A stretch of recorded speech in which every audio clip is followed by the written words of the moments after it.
Okay folks, well it is another day in the garage here at OCCHQ, and you'll notice I'm joined by my youthful assistant over there, occasionally known as Harley, but more often as the youthful assistant. Now he is off school for quite a few weeks, so we've been hatching a little bit of plan to try and progress things on the old Austin A40. One or two people have asked about this in recent times, and yeah, it keeps being pushed back to the back of the queue just because we've had quite a few little running issues and foibles with the other things that we tend to use on a fairly regular basis. But I would like to at least make some progress on this over the course of what accounts for a summer here in the UK. So we're trying to sort of kill a few birds with one stone on this one. A, to move the A40 forward a little bit, and also Harley, just to sort of learn a little bit more about what goes on an old car, how they work, how they come to pieces, and the kind of jobs that they require from time to time. This is quite a full-on restoration project. It's not as bad as some cars, but there's still plenty of work to do on that one. So between this and maybe a bit of tinkering on the standard 8, which is over there, yeah, hopefully you'll just learn a fair bit about what makes an old car tick and how you go about working on them. So what I'm thinking of doing is I'm going to concentrate on the back because there's quite a lot of bodywork that needs doing, so I need to prep some of the panels that were prepared, cut out, you know, a little while back now, get those ready to weld back on, because my priority is to sort of get the bulk of the bodywork done, that kind of thing, because that's really the main job, the biggie with this little Austin A40. And at the front here, I'm going to get Harley set to with doing a bit of dismantling, because at some point this engine will need to come out, not straight away, but it will need to come out. So what I want him to do is remove some of the parts that are here and document them, photograph them before they come out, and obviously sort of label anything that needs labelling, label nuts and bolts, that kind of thing, and just do a sympathetic strip down under the bonnet here, maybe take the bonnet off itself as well, because how many cars do you see advertised that are failed restoration or stalled restoration, and there are just boxes and boxes and boxes of parts, nothing labelled, you don't know what goes where. And more often than not, those cars are just reduced to being spares donors, and they're no longer really a viable restoration project. So one of the ideas I've had is I've not wanted to dive in and take too much off this, because that's when you lose things and you forget where things go. So now we've got a bit of time between us, hopefully over the summer and into the autumn. Harley's finished his exams now, etc. We can do a little bit of work on the A40 and just start taking it apart and sort of really getting a real grip on the work that needs doing to it. So I'm going to set him off. We've got another camera over there, so I'm going to get him to photograph parts as and when he removes them, and then hopefully this will be done in a fairly managed and controlled way. But of course you never quite know. You will be roped in. I'm sure you will learn something out of this, because obviously you want to run an old car as soon as you can once you've passed your test in hopefully a not too distant future. So I think the first job he's going to do is we're going to take off the radiator grill here, because there's a bit of work that needs doing around here. So to get that off, it's actually held on with some self-tapping screws from behind. So to do that, we need to take off the radiator, which is here. So I'll set him off on that one. Just a nice little job just to sort of get in gently. Nice little gentle introduction into working on a 1960 A40 Farina. Right, let's crack on, young man. Indeed. So this is held on with 4 bolts. They're bolted through in here, and like I think I said to you before, these are all imperial fittings, so you're looking 7/16, half-inch, 9/16 and 5/8 spanners and sockets. One of them's not on. Yeah, I think one is missing actually. So we need to go and find probably a socket to fit on there, and then you can crack on with doing that, but photograph it before you take it off, and then you know where things go back when the time comes. So I'm going to set him off on that little job, and we'll report back once we've progressed things a little bit more this afternoon. So I'm going to dig out the relevant socket sets and put them on here to suit this. In the meanwhile, Harley's photographing things. So like I say, you want to photograph everything just as a reference for later. You can never have too many photos. Let me get another light, and then we can light up the dark bits, the bits that are in shadow under there, because we need to be able to see what we're doing. So if we put like that there and just move that around as and when you need it, and then we can photograph the carburetor, linkages, wiring connections on like the horn here, you know, even though the wiring might get replaced, you know, just showing like how the wiring goes in there. Oh, sorry. Yeah, but it'll all help. This is all invaluable stuff when it comes to actually, and then just move that around. So this is the wiper motor over here. So have a look at the connections, where the cables come through the bulkhead, all that kind of thing. where you've got grommets in the bulkhead, because obviously something used to come through that one, I'm not quite sure what, but this one you've got the wiper motor drive going through there, you know, so it's just really recording everything. So I'm thinking at this end, this is going to be your domain, I think, for the time being. So this will be slowly dismantle things, take the horn off. We can take some of the ancillary parts off the engine, like the dynamo here, that kind of thing. And I numbered up the plug leads, because even though they'll be replaced, you need to know whereabouts on the cap they go. I've probably got a new cap somewhere. But again, anything that you can label, we label, and just photograph whatever you want. So, like I say, the first thing we're going to take off is the rad. There are 2 bolts either side, which I think are 7/16. So we'll carefully take those out. We might need to use a bit of WD-40 or similar. Other products are available. They bolt on down there. So with that out of the way, then that'll expose the self-tappers, which locate these mounting brackets. Ollie's already run out of battery, but fortunately we have other batteries in the bag over there. No excuses. There we go. So this is the old camera that we used to use for making videos a few years ago. So we'll pop that to one side and we'll have to charge that one up. So this is a slightly smaller Canon camera, but it actually takes it takes better photographs than this camera that I'm using here. So we can use that one for the purposes of A40 strip down. So what I would suggest now is, if you've taken a few general shots, things like this, the heater valve here as well, it'd be quite worthwhile photographing the route that this cable takes. This is the cable that operates the heater, and that goes via this little bracket here and through the bulkhead over there. Got a mixture here of factory manuals and also the aftermarkets. So the factory manuals here is A40 Mark 1 and Mark 2. This is quite a late manual. This is one of the later formats. The earlier ones are in ring binders like this one. The A2S6, that's the code, the BMC code for the A40 Mark 1. And these are really invaluable. The A2S6 is the A40 Saloon, like this one. Another model that was available, of course, was the Countryman, which had a slightly different boot lid, and then it had the lift-up rear window arrangements as well. And that is the AAW6, which you can see there. And there, in fact, is the Countryman with a slightly different lower boot lid, and it doesn't have the fixed piece. The Saloon, like we've got, has a fixed piece across here and the fixed rear window, whereas the Countryman has this lift-up affair, which makes it a whole lot more practical. Why they didn't make them all like that, I don't know, because with such a boxy rear body shape, it just really lends itself to having the split tailgate. So why they didn't do that, I have no idea. There's the one like ours. Yeah, so these manuals, this is the factory manual. Like I say, this is really, really useful. And these used in conjunction with the factory parts list, which I haven't actually yet been able to lay my hands on. There is one somewhere, but I'm not quite sure where that is. So that's the factory manual. The parts list gives you a really good breakdown of how everything comes apart. This is the later BMC manual, and this covers the Mark 1 and the Mark 2, because there were quite a few differences between the Mark 1 and the Mark 2. The Mark 2 had hydraulic brakes, for example, all the way around. There you go. Slightly different styling as well. So there's the Mark 1, obviously those two pictures we've just seen, and this is the Mark 2, which has different grille arrangement, slightly longer wheelbase. The overall length of the body of the car was pretty much the same, I think, but they moved the rear axle back, so consequently the back edge of the door and the front edge of the rear arch is greater on the Mark 2 compared to the Mark 1. Yeah, like I say, this had hydraulic brakes all round. The A40 Mark 1 is like the A35 that it was based on. It has hydraulic brakes to the front, then the mechanical linkage, there's like a central, what they call a frame cylinder under here, and that operates a mechanical linkage to the rear wheels across the back axle. There's the Mark II Countryman, very, very similar, but yeah, slightly longer wheelbase. And as a result, with moving the axle further back, it means these quarter bumpers here are much shorter on the Mark II compared to the Mark 1. You can probably see that in the pictures there.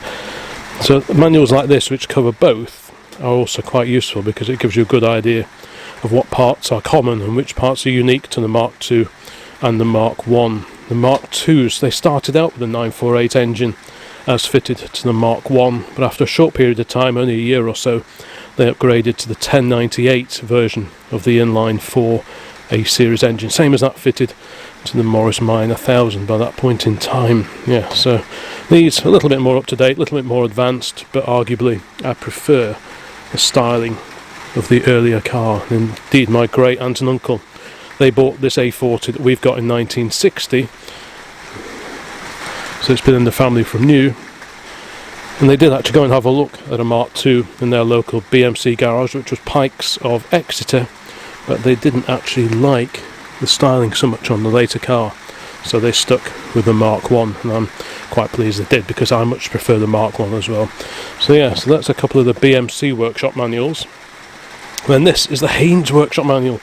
Who remembers these? These were everywhere at one point in time, and these are really handy because sometimes some of the more complicated jobs explained in the BMC factory manuals require certain specialist tools, whereas the Haynes manuals were designed much more with a home tinkerer in mind, and as a result they don't tend to rely on you buying special tools to complete a particular job. They usually have like workarounds and get-arounds based with the home tinkerer in mind. So again, these are really handy things to have as well. So we've got the A30, or A35 rather, and this is the Mark I A40 here. Very different looking cars, but under the skin, very similar running gear. This was a style designed by Farina in Italy, hence the A40 Farina model name.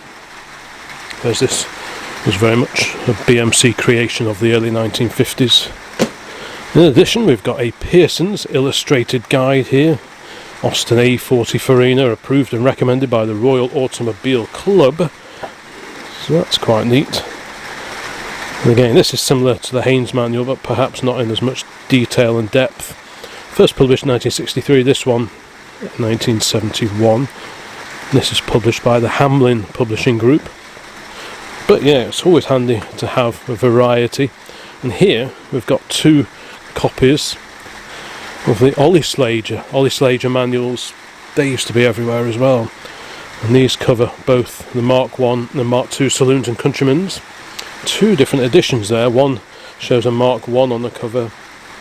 This one shows a Mark II, even though they both cover Mark I's and Mark II's.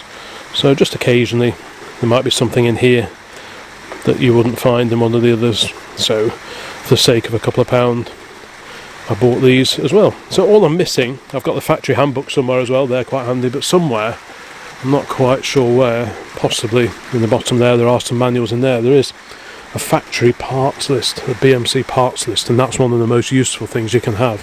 But yeah, I'm sort of slowly, gradually getting all the manuals together for the A40 in the hope that we can give it a bit of TLC this summer. Has it stopped raining? No. I've had a bit of a route around. I'm not quite sure why this is amongst them all. The Meccano magazine from 1951. Not sure why that's here, but I'll just put that to one side. But yeah, right. A40 driver's handbook. These handbooks are surprisingly detailed when it comes to maintenance, servicing guides, all that kind of thing. How to drive the car. So that's always a useful thing to have. August 1959. And we have, actually we've got the schedule of repair charges here as well. Look at that. We've got the old Austin warranty. This isn't for our car. I have got one of these for our car. Not sure where this came from actually. Right. This is the original warranty card that would have been given to everyone who bought one of these cars new. So, Austin A40 purchased from Central Garage Limited of Bradford.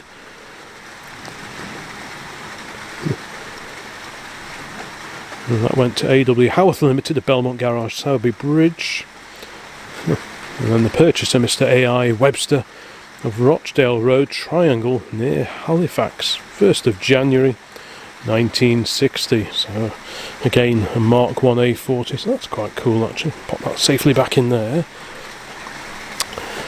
before I get to that, now what's this here? A30 and A35 workshop manual. This is probably from when Mrs. OCC ran an A30 as her daily many years ago. And here, another A40 Mk1 workshop manual. Now this one appears to have lots of bits of paper. That's this garage where I used to be. Well, I used to have quite a lot of E83Ws. They were in here. So this is probably the original manual for the car that we have. More E83Ws. I had quite a few of those. Yes, I remember this now. We've got a servicing. So this is I think this is the original manual for the car itself. Because it's got all my extra bits and pieces that I used to keep with me in the car when I ran it. So I'll have to look after that. We'll keep this one nice and get the grubby oily fingerprints on the other one. So I'll try and keep that looking presentable. But this is what I was saying about the Austin parts list. These are so useful, and if you're going to rebuild any old car, if you can possibly get hold of a parts list, the illustrated parts list like this, it can be a real godsend. Because quite often you see parts advertised and they just give you the part number, but they might not know what part their particular parts that they're selling, what car they're for. But if you've got the parts list, you can it gives you all the information you need. So again, this is for the A2S6, the Mk1. If you were in any doubt, January 1961. There's a picture of it over there. But if we can find, let me look at this. This tells you how it all comes to part, what part numbers to look for, especially body parts. That's always quite useful. How things come apart, even things like, like your headlamps. How do the headlamps mount into the front wings? So it's all really useful stuff. And there's a lot of information in here that you just don't get in the workshop manual. So if you want to see how, well in this case, how the back axle comes apart, the differential, the crown wheel and pinion, all that kind of thing, this is really, really handy. And they're not expensive. You can probably pick up one of these parts lists for £10, £20, something like that. But they are a real godsend if you're planning on taking your car apart. They just save you so much time and make things so much clearer. So a combination of factory workshop manuals, the factory parts list, and probably a Haynes manual is what you definitely want before you really dive in too deeply with any car restoration. So I'm glad I found those. They were actually buried in amongst the A40 parts that I've been hoarding over the last, nearly 40 years or so. So yeah, I'm glad those have turned up okay. So I'll go and put those over here with the other stuff, and then that will be quite handy. They'll come in very, very useful at some point, I'm sure. I'll go and file those over here in A40 corner. Yeah, it's just a fun little car. I passed my test in this. I remember travelling in this in the 1970s when we used to go and visit my great aunt and uncle down in Exmouth where they lived. We used to get picked up from the railway station. I'd sit in the back, they'd be sat in the front, and my great uncle would be driving. An indicator switch, which is like on a little timer in the middle of the dash like this. My great aunt, she'd be in charge of the indicator switch while he would concentrate on the driving. So yeah, lots of fun little memories with this one. And like I say, I passed my test in this in 1987, December 1987. I took my test in this, managed to pass somehow, and there was no looking back after that.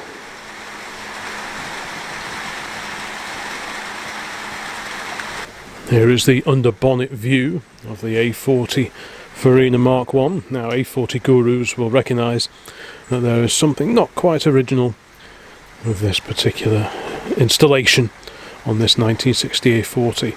It's the original 948cc engine, but this carburettor is off something else. It could be off a Morris Minor, or possibly even a Mark II A40, because the Mark IIs had the SU carburettor on them like this, a slightly more efficient unit, whereas the Mark Is originally, just like the A35 before them, they would have had the Zenith carburettor, and that is what would have originally been fitted to our car here. Now Dad fitted this back in the late 1980s when we took this on from my great aunt and uncle, and that is pretty much the only modification. I did change the cylinder head on a couple of occasions. This is an original A40 cylinder head on here at the moment, but for a time I did run the head that Dad used to have on his MG 1100, when I was knee-high to a grasshopper. He ran an MG 1100, and when it rotted away, after just a few years, he did fortunately keep the 12G206 cylinder head off that, which was slightly bigger valves. I think the exhaust valves, was it the inlet or the exhaust? The inlets, I think, were slightly larger diameter, same as the 998 Mini Coopers. And I did run that head on this for a little while, and that really did pep it up. It used to move along quite well, this little car. I well remember overtaking a line of cars along Tatton Mile, which is just alongside Tatton Park, quite a famous straight road, and it was pulling a decent number on the speedo by the time I finished overtaking all these much newer cars. So so that cylinder head will get refurbished and will make its way back onto this engine. As I remember, this engine, it was actually pretty good. There was no knocks, there was no rumbling from the bottom end or anything like that. The only sort of hint of wear really was it used to burn a little bit of oil. I can't remember now. It could be valve guides, or it could have been the rings. It probably wants a bit of an overhaul. The bottom end though did sound okay. I will have a look at the bottom end when the engine eventually does come out, but it didn't sound too bad. So I think this original engine should be rebuildable. There are some tuning bits kicking around which could go on here. I've got some twin SU setups.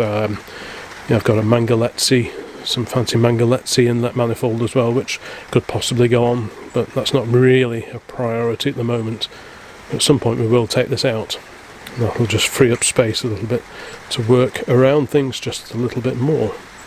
I use this as my daily for many a year. So obviously we've got a non-standard carburetor there. That's the wiper motor over there. This huge box here, that's part of the heater system. There's the heater motor over there. Of course, you've got the radiator here. You've got a very nice Lucas horn, the old wind tone horn over there. Things are quite easy to get at. Like I say, the engine is very similar to that in the A35, but this has a much wider bonnet aperture. There's a lot more room to get at things, especially down the side here.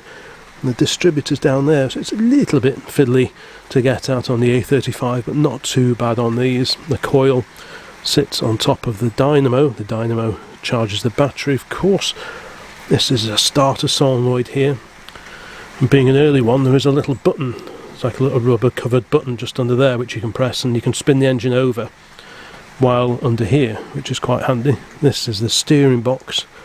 There's the oil filler plug for the steering box. These are the two master cylinders. That's the clutch master cylinder, and that is the brake master cylinder. And like I say, hydraulic brakes at the front only on the Mark 1. There's the Lucas regulator that controls the charge from the dynamo, which would go into the battery, which sits down there. That little thing there, that is the flasher unit, the flashing indicator unit. Again, Lucas. Whether you can still get those or not, I don't know. They're probably all made in China, repro by now. But of course, that's the windscreen washer bottle. You can just see there one of the lever arm dampers. No telescopic shock absorbers or dampers on these particular cars. That unit there, that is the steering idler. Sometimes you get a lot of wear in those. You can just see some of the suspension joints down there, so you have to keep those well greased. So things are pretty easy to get at on these cars. The only downside with A40s compared to say Morris Minors and A35s is the wings are all welded on. So on a Moggy, if you suspect you've got a bit of rust, you can actually unbolt the wing. Sometimes they can be a bit of a fight getting the nuts and bolts off, but you can actually remove the wing to fix the inner wing and then bolt the wing back on. But on these, just like the bigger A60 Cambridges and such like, they're welded on, and they're spot welded on down here on this ledge here. So to remove this wing, which is definitely on the to-do list, I'll have to take the paint off here, because there is a ledge. You might just be able to see. You've got like the inner wing lip here underneath, and then the outer wing sits on top of there, and then it is sort of spot welded on, like here. Then it's like a zing, zing, zing, like that, and it sort of spot welds it on. So to get the outer wing off, I have to take all this paint off, and that'll reveal where the spot welds are. You can kind of just about feel where they are, and then drill those out, separate them, and try and get this wing off. I don't think the inner wings are in bad condition at all actually, but I have got some replacement wings to go on the front, so that should make life just a little bit easier. Some proper BMC wings, so this should fit fairly easy, but it's going to be a bit of a voyage of discovery, all this. I did put this front valance on many years ago. That's a BMC panel, it just needs a bit of a clean up, probably a sandblasting now. There's no actual proper rot. This is what they call a grill support channel, and it took me probably 30 years to find one of these. Again, it just wants a bit of a sandblasting, but there's no actual rot on it. I think they are actually being reproduced now by the A40 Owners Club, so you can buy these now.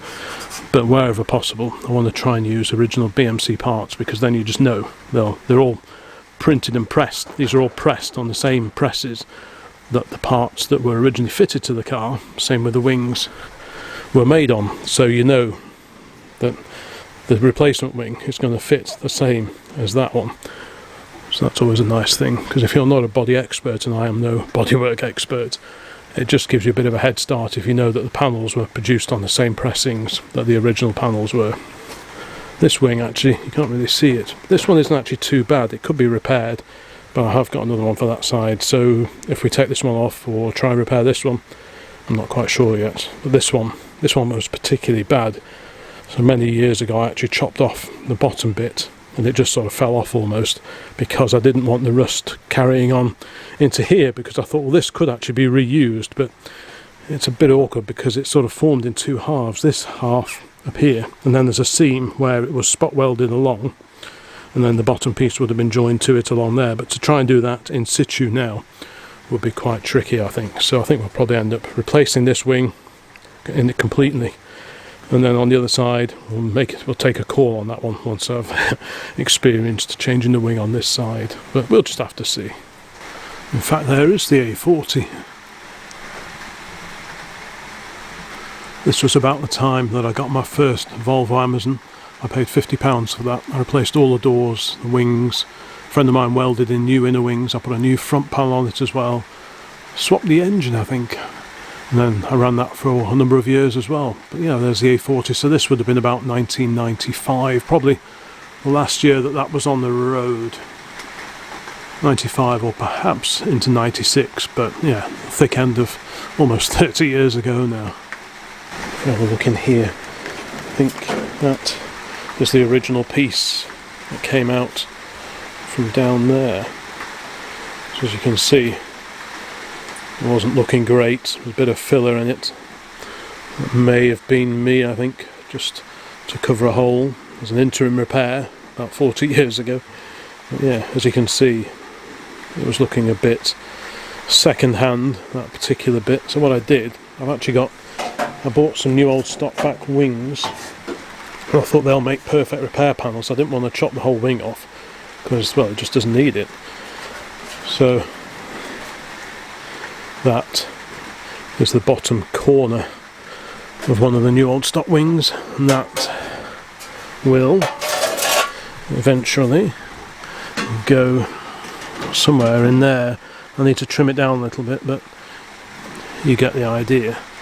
And because it's from an original BMC wing, it's going to be the best. Going to have the best possible chance of fitting. So that's all good.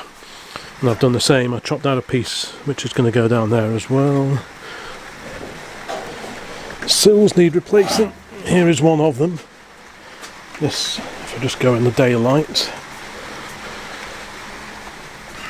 This is a proper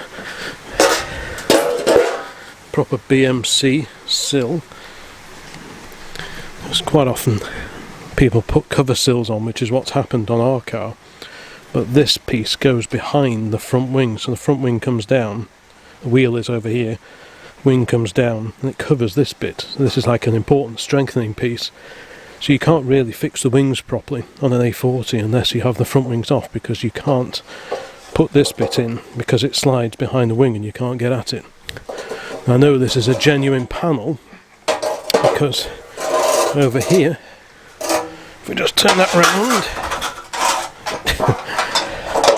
there is the BMC sticker with the number BLA 1076, and if we have a look in that A40 parts list, it'll list that number as being the part number for the correct sill to fit the Mk1. So if you went to an auto jumble and the vendor didn't know what the sill was off, if you had a parts list with you and this little sticker was on it, you'd be able to identify that this is the right sill for a Mk1. Like I say, the Mk2 has a slightly longer wheelbase, but that is rear of the sill. But the jacking point is in a different position. I can't remember if it's that way or that way, but the jacking point on the Mk2 is in a slightly different position compared to the Mk1. So yeah, so the priority of the years has been to source proper BMC new old stock panels. So this one, I mean, it's going to need a quick sandblast, but there's a bit of surface rust on it, but nothing untoward. And again, that'll just go straight on because it came straight from the presses at BMC or whoever it was that did the bodywork. Was it Fisher, Ludlow? I can't remember now. Yeah, that'll go on down there. Just a treat.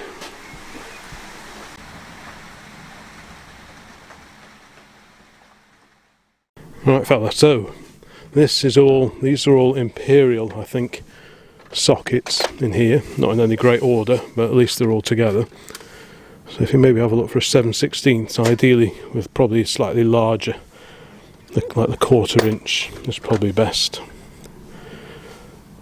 So mostly it'll be 7/16. Yeah, okay, we'll give it a go. And here we've got some of the actual socket ratchets themselves. So these 1/4 inch ones are quite handy when you're not really... Yeah, I thought it might be. Let's see if we can find the 7/16 then. I'm sure there'll be something in there somewhere. Have you got a 7/16, so does that fit? Does that go on? Yeah. So you're probably going to need a shortish... So, what size is it? Right, so that's quite a tiddler. That's quite a small one, isn't it? So you're going to need... Well, that's bigger, that is. Now, somewhere there might be like an adapter, but it would be simpler to use just a smaller socket ratchet, which I've got over here. If I can just... Can you open this hole? Just open that up, and then you'll find... Because this is a smaller fitting.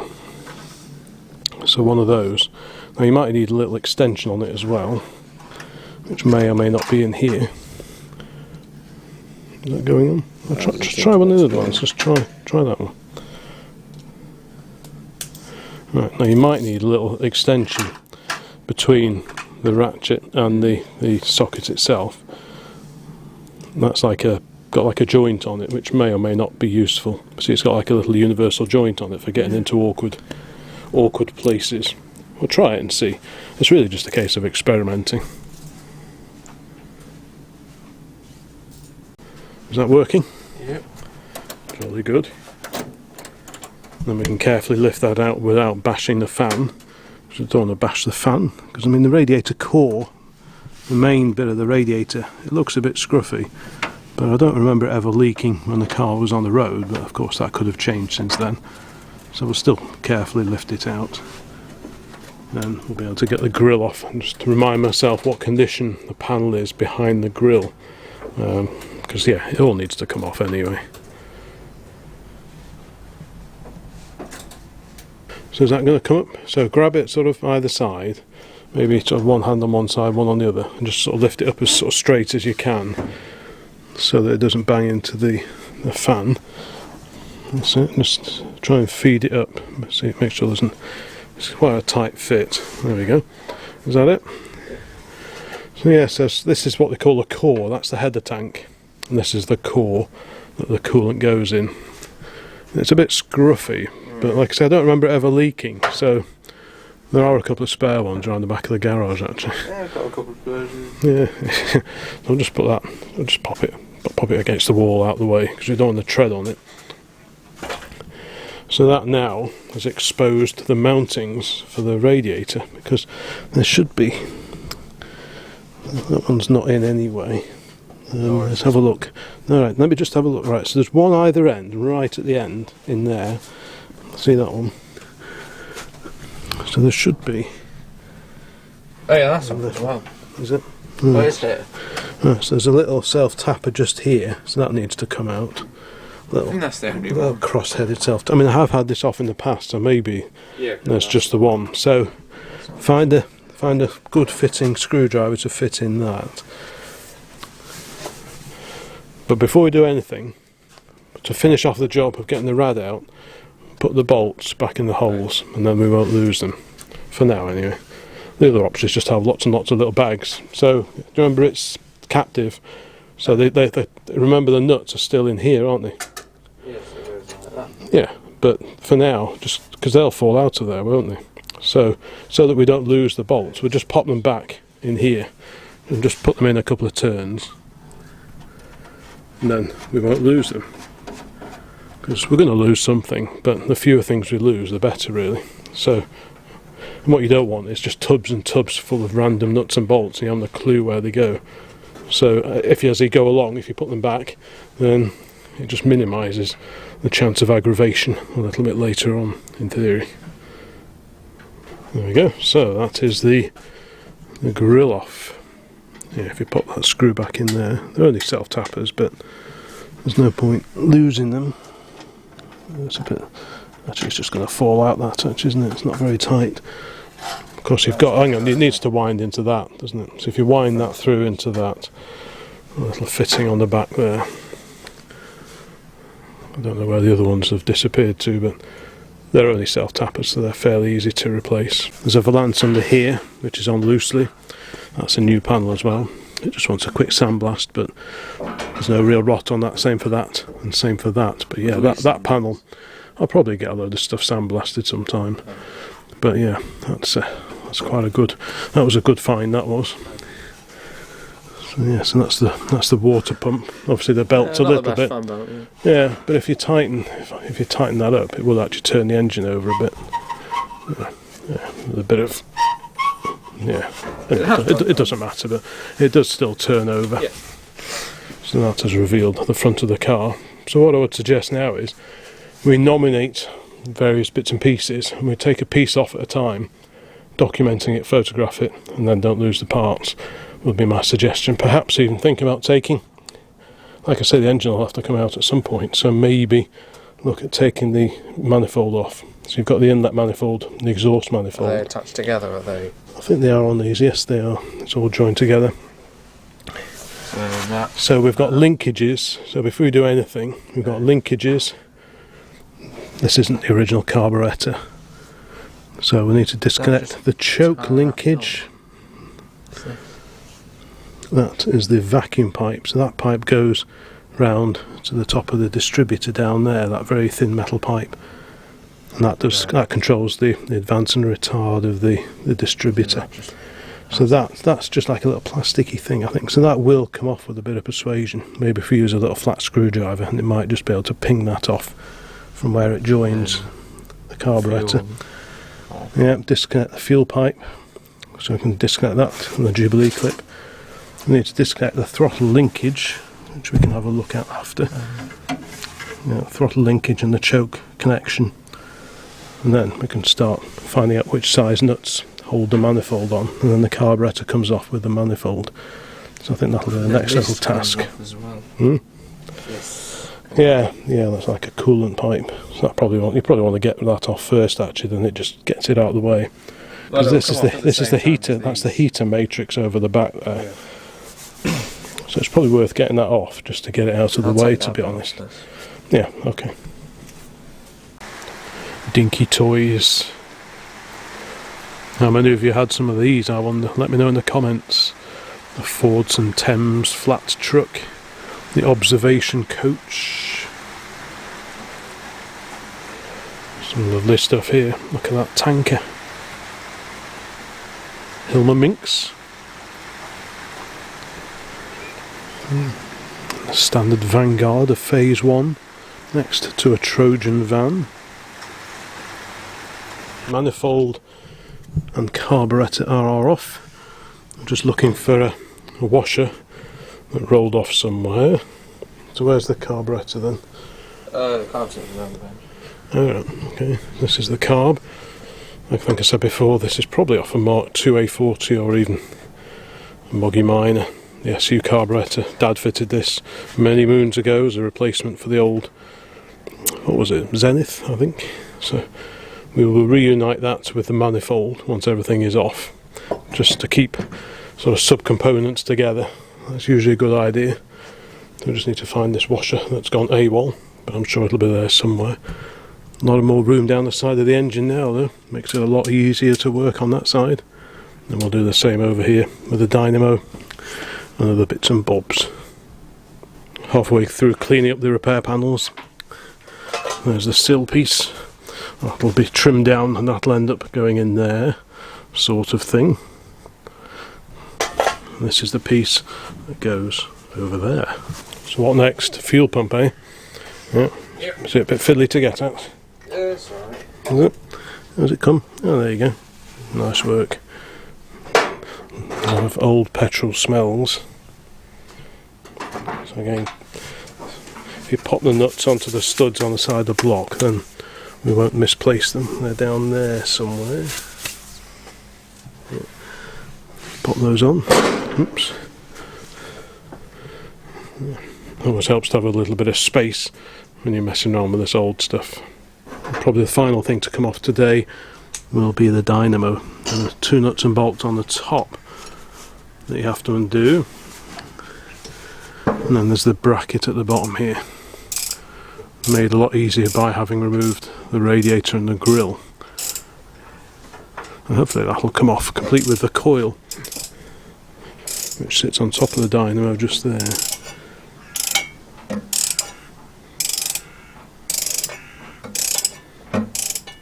Well, that's everything tidied away. Hopefully you learnt a little bit this afternoon. Probably not to mess with old cars at all. Yeah. Every little bit helps and it just gets a little bit closer. There's a lot of disassembly to do, but there's always the grubby, horrible, dirty jobs to do before the fun bits of eventually one day putting nice shiny bits back in, but we're a little way from that yet. Alright, so let's see where we're up to with the A40 dismemberment. Harley's just figuring out how to remove the clutch master cylinder. There's like a split pin underneath the bulkhead which you have to get in through the inside of the car, so we'll have a bit of a battle with that. So what else have we taken off lately then, Harl? The heater box, that was a bit of a job, wasn't it? That was quite tricky because it's held on with very tiny little bolts, and we had to find some really long, very thin sockets in order to get at the ones that are on the back there. So that was pretty tricky. Various ancillaries have been removed, the horn. Can't remember what was over here now. Now you're covering me in brake fluid. No, okay. I just wasn't quite expecting that. So yeah, we've just been photographing everything, dismembering everything, and basically just clearing access. So the underbonnet area has been Harley's sort of attention area of late, and we're getting to the point where we need to clean all this back. Now quite often I think this is called a plenum chamber. This is where the fresh air comes in through here and feeds in to the heater box, which is over here. But quite often you get leaves and other sort of things building up in here. There is like a grill that goes along there, and that gets damp, and oftentimes this rots out behind the heater box. Fortunately this one looks alright. It's all pretty grubby around here, but it's actually solid. That's the main thing. That helps though, doesn't it, grubbing away? Well, grubby's okay as long as it's oily, yeah. But grubbiness in its own doesn't really help anything. In fact, it just gets damp and stays damp and then causes problems. So one of the next jobs we'll do, I think once these 2 master cylinders are out of the way, I'm just going to clean everything. I'm going to get some old petrol or something and just clean all the dirt, all the oil from around here, look at the bottom. around here. I'll probably clean... Was that the screw you were looking for? Yeah. Good. So we're going to degrease all the engine around here and just make it a bit nicer to be around here, because if everything you touch is just claggy and greasy and oily and horrible, then it just makes things particularly unpleasant. And it'll all need cleaning at some point anyway. So I think once the master cylinders are out of the way, we will have a bit of a go at just cleaning everything up. But yeah, there has been some progress on the A40. Obviously Harley's off school at the moment now. You've been doing quite a lot to it, yes you have. So I've been doing other things and then directing and aiding as necessary. just to sort of keep nibbling away at the A40. I know several of you want to see more progress on the A40, and trust me, I want to see more progress on the A40, but you know, there's a lot going on, as well as your regular day-to-day life stuff, house, job, that kind of thing. So yeah, we're quite busy this time of year with so many shows on as well. But whenever we can, we just do a bit on the little Austin here. Yeah, you're doing a fine job, young man. You're learning plenty. It's literally just rusty bolts. Yeah, but rusty bolts, dealing with rusty fittings is one of the main things that you do when you're faffing around with old cars. It's all dirty, horrible, grotty work, a lot of it, you know. Sitting around behind a restored car at a show is the end result. That's the nice bit. But this is all the grubby and grimy, and yeah, these. Clutch and brake, I just can't get out. No, these split pins are particularly awkward to get at, so I'll have a bit of a go at those later on, I think. But I'm just waiting for the post to arrive. Got a few bits and bobs we're waiting for the Jag. Yeah, it's actually pretty sound for one of these, and given that it's 64 years old now, it's actually pretty solid. Would an airline work at getting rid of some of... Yeah, but it just goes everywhere. So we'll scrape off, get a brush, get the loose stuff off, and then we'll try and degrease it with some old petrol or something like that. I think that's probably what we'll do once these are out of the way. Well, folks, a few days have passed, so let's just sort of bring things a little bit up to date with where the A40 is at the moment. We did manage to get the two master cylinders off, but boy, they were a bit of a fight. The operating rods go beneath. Where are they? They're here actually, aren't they? A bit wheelie, but you get the idea. That bolts through there, those two bolts go through there, and that sits on the bulkhead, and this operating rod goes into the passenger area and connects up via this clevis pin to the pedals, one for the brake, one for the clutch, and to get at the pins and the little split pins that hold the clevis pins in was a pig of a job. I was upside down lying inside the car hammering away at the clevis pins just to get them to free off, so yeah, that was not a pleasant job. We also took off the voltage regulator from the bulkhead there, and with so many parts now removed, we thought this is a good opportunity to break out a can of ancient old petrol and do a bit of degreasing. We've actually revealed lots of the original paintwork under the bonnet here, and actually it's not too bad at all. There is lots of original BMC paint, so I'm almost of a mind just to carry on this cleanup. Obviously there's a bit more to do over that side, but generally speaking it's not actually too bad, and as I don't think we'll be going for concours levels of finish with the A40 anytime soon, I'm half of a mind just to keep it as original as possible and just clean this up to within an inch of its life, but actually leave it original under the bonnet, just clean everything up and preserve it kind of as is. These lever arm dampers are actually fairly new. I replaced those not long before the car came off the road in the mid-90s. So let me know in the comments if you agree with that particular idea. At some point we'll pull the engine out because I'll need a bit of a refurb at some point, and that will allow us to carry on. Yeah, that will allow us to carry on cleaning up around here as well. As you can see, there's still some of the original BMC green on the side of the engine. I just gave that a bit of a brush down with a stiff brush and a load of old petrol, and that started to reveal itself as well. Yeah, so it's been quite an interesting little episode with the A40 carrying on its protracted resurrection. Like I say, this is never going to be a concours rebuild because A, I probably don't have the skills for that, nor the time or the funds, so we're going to get it as good as we can, nice and solid, and hopefully get it running again before too long, before I get too old to even drive it. That's the objective of all this, is to get it back on the road, hopefully within the in the next few years. I think it'd probably be safest to say. So there won't be updates every week on the A40, but hopefully there'll be fairly regular updates. I think that's probably the best I can promise. I don't want to promise too much and then under-deliver, as they say. But yeah, anyway, we're just making a bit of progress on the old girl. That's all quite encouraging. Harley's been helping me out quite a lot with this one. That's very helpful of him. So yeah, well, thank you very much for watching this update on the A40. Hey? AKA done most of the work. Yeah, I've done a lot of it. Yeah, indeed. So yeah, and it smells particularly old petrol-y in here at the moment. Fortunately, you can't actually smell what it's like in here. Hey? It smells like apple juice. I'm not sure about that, but yeah. There has been a bit of progress, and it's just helped clarify things a little bit more by doing this clean-up procedure under here. Much of the original loom is probably reusable, but whether it will be reused or not, I'm not quite sure. We'll have to see. Some of the colours are a bit faded, aren't they? Some of them have gone a bit blue. But actually, you know, it's all still flexible, the insulation. It's not all gone brittle and breaking up. So, yeah, we'll have to see on that one. Maybe partially new, partially original. We'll just have to see on that one. Anyway, where was I? Yes, thank you very much for watching. There are some earlier videos on the A40 buried way down the back of the catalogue here on the Old Classic Car channel, so check those out if you are a fan of A40 Farinas. Have you owned one? Do you own one now? Always interested to read your comments on these videos. So anyway, thanks for watching. I'm back very, very soon. So bye for now.